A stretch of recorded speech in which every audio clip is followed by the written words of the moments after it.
দেশের বেশিরভাগ জেলাতে এবার বোরোর ভালো ফলন হয়েছে। কৃষকরা বলছেন দীর্ঘ খরা না থাকলে ফলন আরও বেশি হতো। বেশিরভাগ ধান পেকে যাওয়ায় ধুম পড়েছে ধান কাটার। প্রতিনিধিদের তথ্যচিত্রে বিস্তারিত ডেস্ক রিপোর্টে। হাওর জুড়ে সোনালী ধান, তপ্ত রোদের মধ্যেই চলছে ফসল কাটার উৎসব।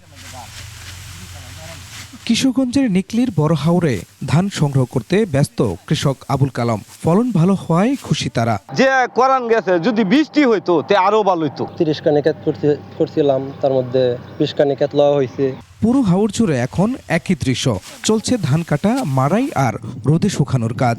শ্রমিকদের পাশাপাশি 413টি হারভেস্টার মেশিন দিয়ে কাটা হচ্ছে ধান। আমরা মেশিনে ধান কাটতে বস্তা বইরা একবারে বাইত নিয়ে যাচ্ছি। আগামী 1 সপ্তাহ 10 দিনের ভিতর আমাদের বৈশাখের যে ধান কাটা এটা শেষ হয়ে যাবে। পুরো জেলায় বোরো ধানের লক্ষ্যমাত্রা ছিল 1,68,000 হেক্টর জমির।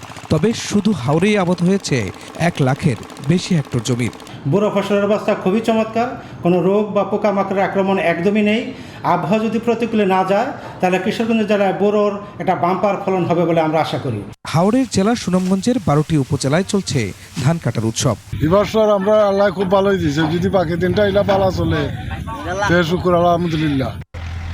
2,23,410 হেক্টর জমিতে উপসি ও হাইব্রিড সহ অন্যান্য জাতের বোরো আবাদ হয়। উৎপাদন লক্ষ্যমাত্রা ধরা হয়েছে 13,96,000 মেট্রিক টন। বোরো ধান ঘরে তুলতে ব্যস্ত ময়মনসিংহের কৃষকরাও।